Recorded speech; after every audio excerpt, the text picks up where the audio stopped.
Welcome to the Secrets of Seaford podcast, where we discuss the secrets of Seaford. I'm Anon. I'm Kat. And we hope you enjoy Season 1, Episode 1 of The Secrets of Seaford.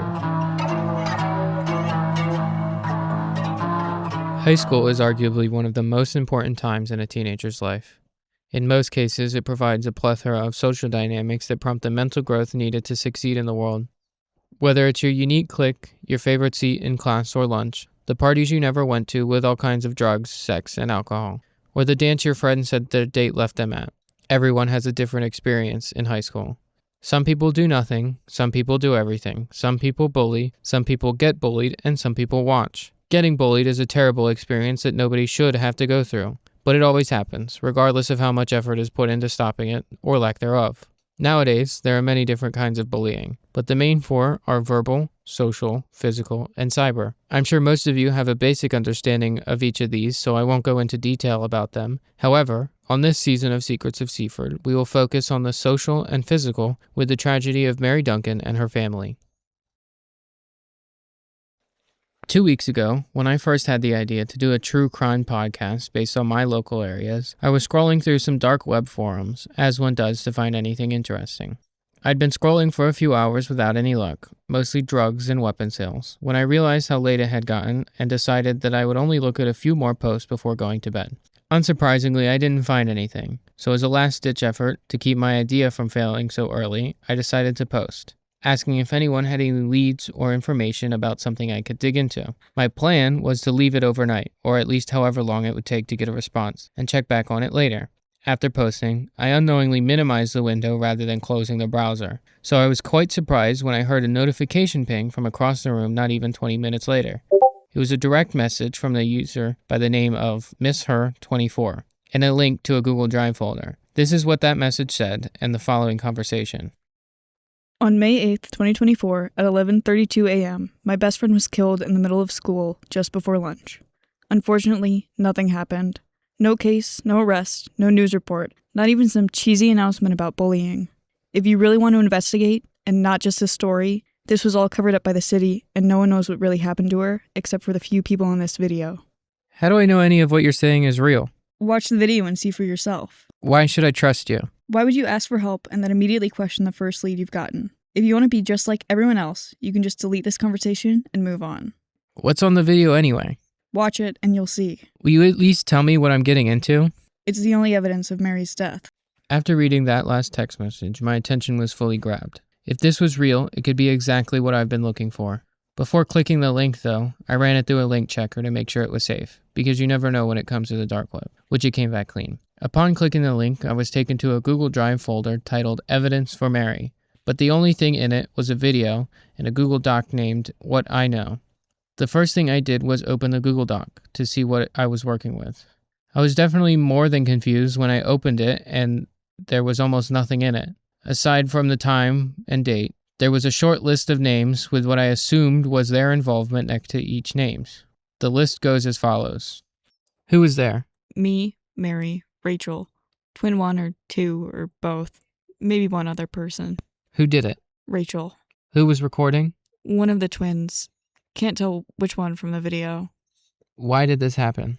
She said something about a girl flirting with her boyfriend and that she was going to put her in her place, but I didn't know this would happen, and I definitely didn't think it was Mary.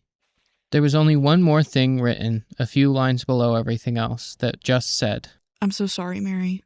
I went back to the folder to look at the video, though I was hesitant.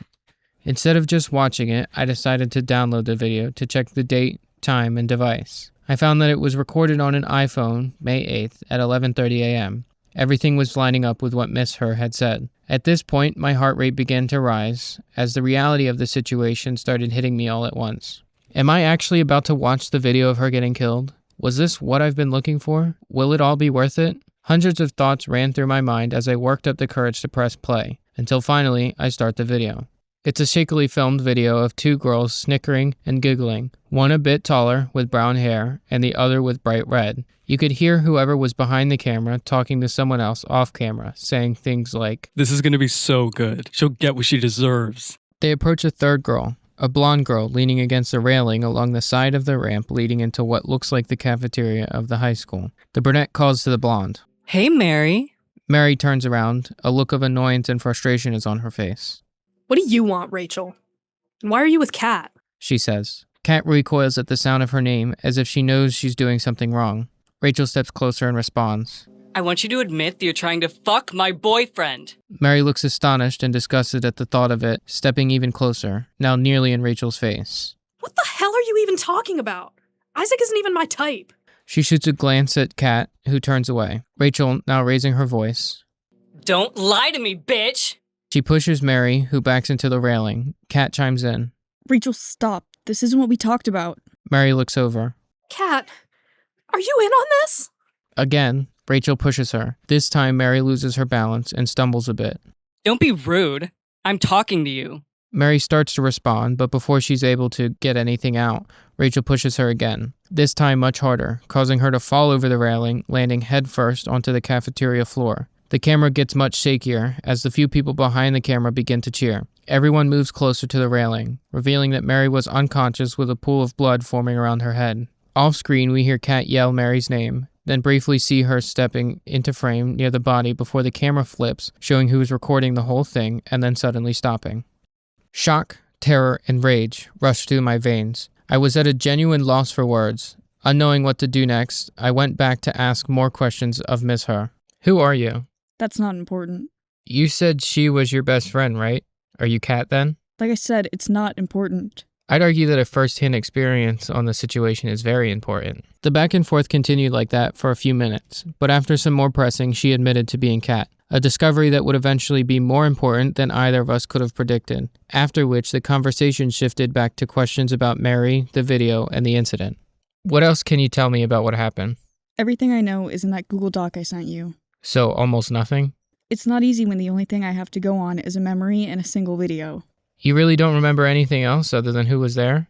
I was sitting with my best friend bleeding out in my lap. The details about what was going on in that moment were not my priority, so a bit of sympathy would be appreciated. Sorry, but you can imagine my curiosity. And it would be much easier to investigate with as much first-hand details as I can get. Well, you've got the video now, but it's late, so I'm going to bed. We can talk about this more tomorrow. I have one last question. Why Mary?